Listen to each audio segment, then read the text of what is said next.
to the world, and heaven and nature and sing, heaven and nature and sing, heaven and nature and sing, heaven and nature sing, heaven and heaven and nature sing. Yeah. Thank you so much.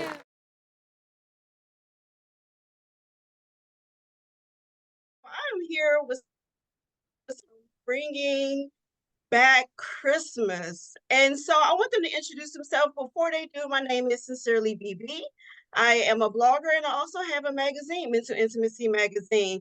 But we're going to interview you on a blogger side today, if that's okay. What about that? That is perfectly fine with me. Okay. How about you? You good? Okay. We all here for you, and I love that you're here with your dad. So go ahead and introduce yourself if you can. So my name is Raejon Jones. I'm 11 years old, and me and him have done 8 projects together. And I'm his dad, Tank Jones, and what he said. Wait a minute, the interview will turn to you now, Raejon. Let me turn over here because Pops is already saying that everything come out your mouth is gospel. Is it right? Yes. Good. That's the correct answer. See, that's why Christmas is so important right now. Y'all bringing it back. I love it. So tell us about your film, Bringing Back Christmas, and why should the public, even go and check it out?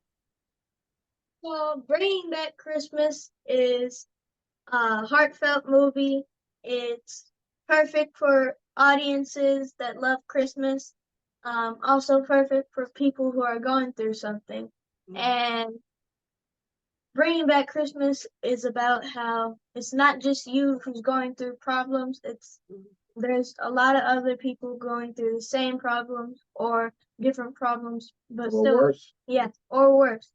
And people around you could still help you. So it's not just about you no one's around me, they can't help me, they don't know what I'm going through. Oh my goodness. And you were going through it, and as a person in this character, you were going through it. So how did you feel, like, knowing sometimes, a lot of times during this holiday season, a lot of kids are going through it in that capacity? How did it feel? Was it a little bit emotional? It was a little bit emotional, but it was also in this movie, instead of me being sad, well, sometimes, but I'm happy because when in the beginning of the movie, my dad tells me in the movie that he is about to get a promotion when he actually just gets fired. And he doesn't tell us, but when he comes back, I actually created the scene that to express more emotion.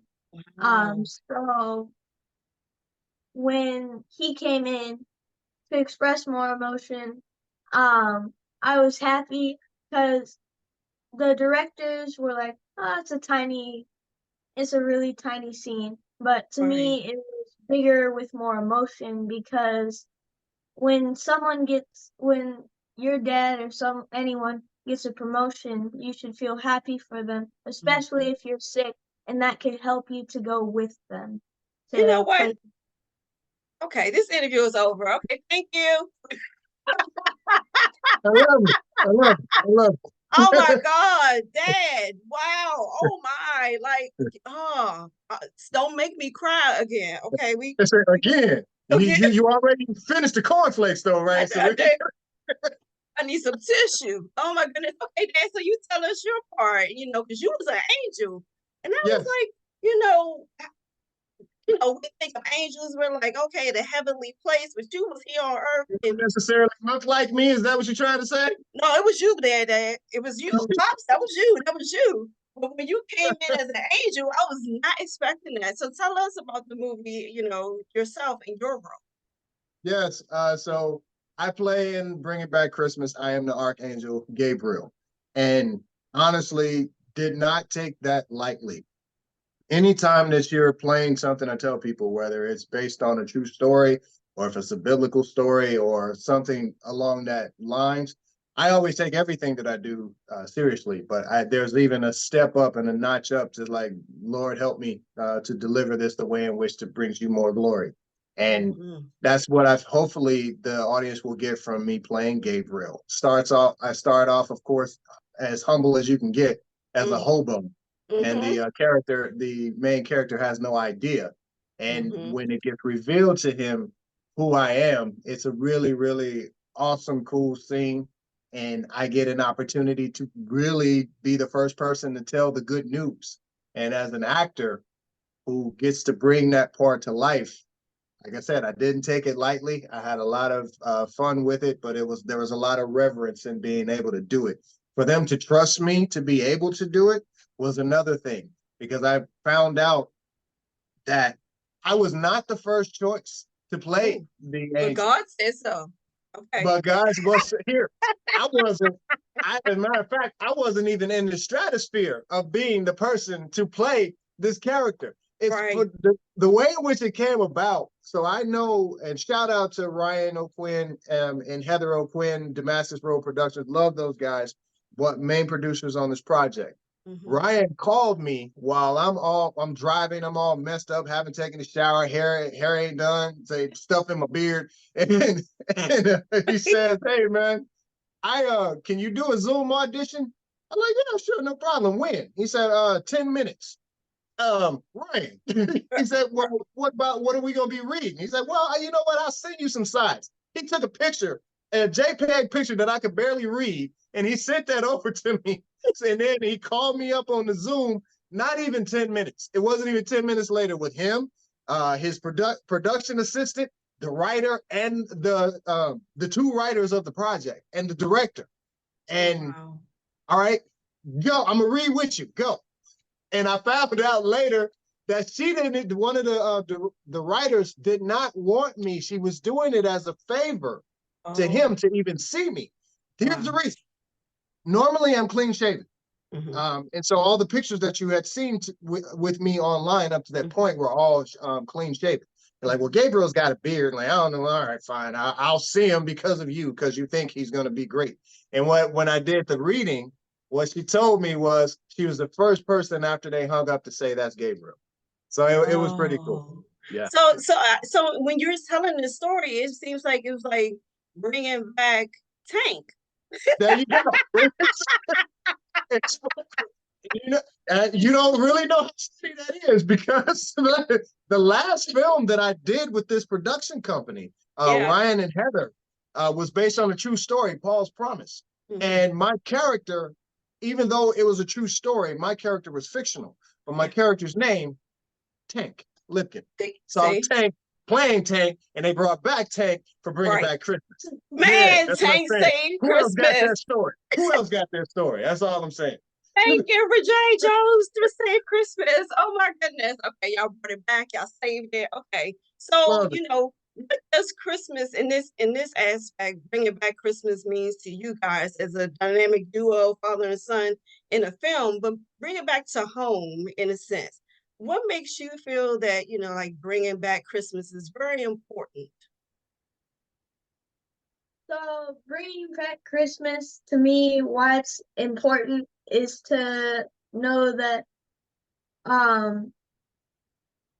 just like I said earlier, it's not just your problems, but also that when you're in any type of mood, don't express it on others just because, I'm so angry, I'm gonna be angry at this person and this person, because then it makes the mood bad for everyone and everyone around that area. So what I want the audience to take back is, when you have Christmas, it's the experience that matters, not the gifts, not the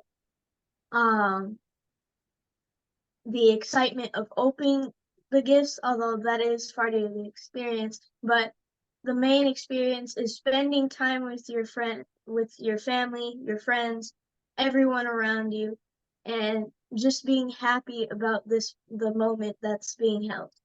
And to echo some of those, I'm gonna echo some of those sentiments with this. In the when it's time for Christmas, oftentimes people get caught up in the hustle and bustle of it. And they get up and they get caught up with buying this for this person. And what if, well, this person didn't get me this. So therefore, and then they get all upset and angry because they're more into the what did you get me versus what can I give. And the film Bringing Back Christmas is kind of more or less along those lines.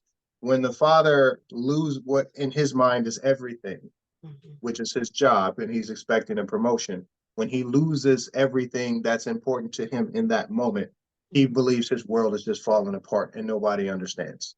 And so the angel gets to take him back. So he sees the beginning of Christmas. And the reason why we celebrate Christmas in the first place, the birth of Christ.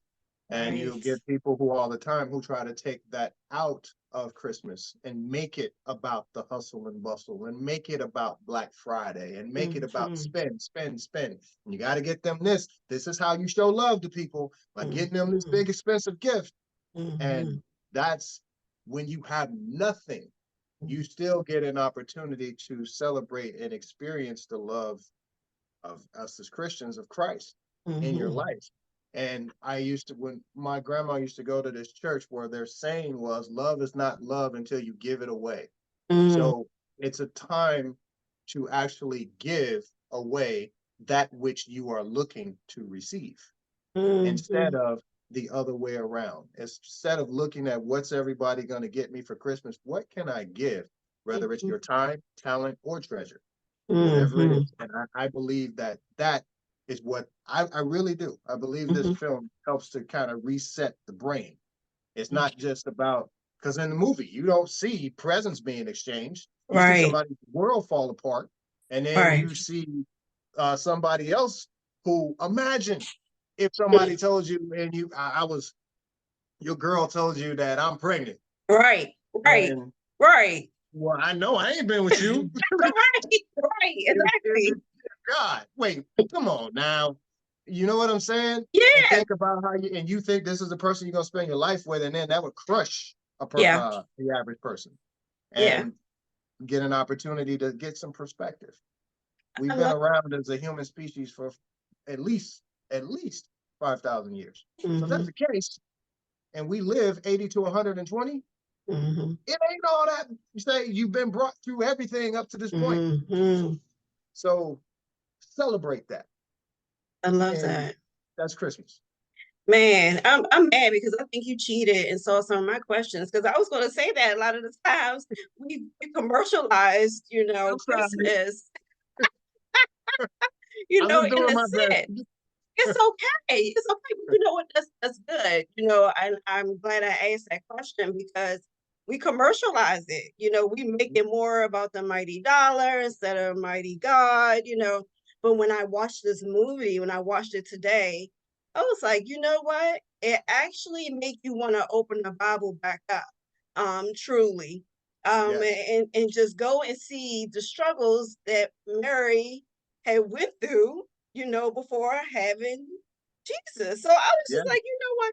This is a lot. But, and also it teaches you that I'm a person that's more of a visual learners, different types of learners. And being a visual learner, it just makes it even more clearer of what they went through versus just reading it. So I kudos to y'all for this right here. Okay. I was like, wait a minute. I got 30 minutes left on this movie. I need more time. We need to go on some more scriptures. That's what we want to hear. So that's why, and that's exactly from that reaction. That's the type of reaction that we've been getting from most people that have seen it.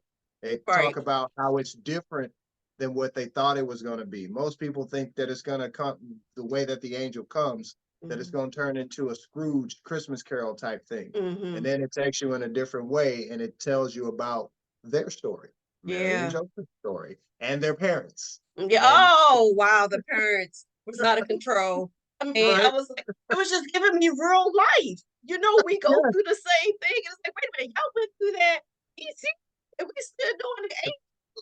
Still doing it now.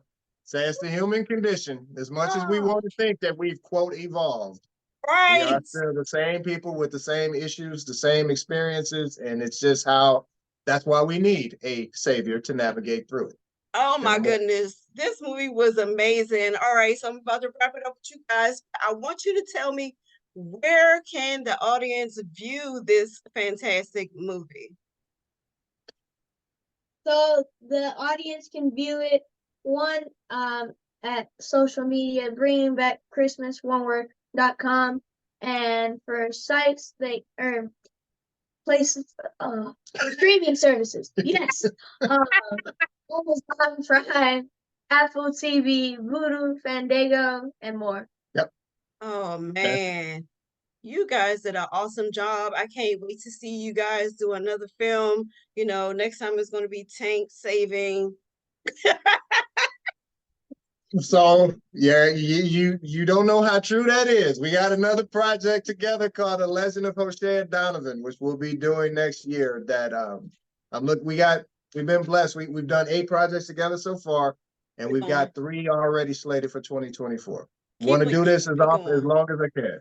Oh no, you're gonna do it forever. And I see you guys growing and taking charge, especially telling the stories that you guys are telling and picking the stories that you are willing to tell, and especially in this moment when we can decommercialize a lot of the stuff that we're doing now.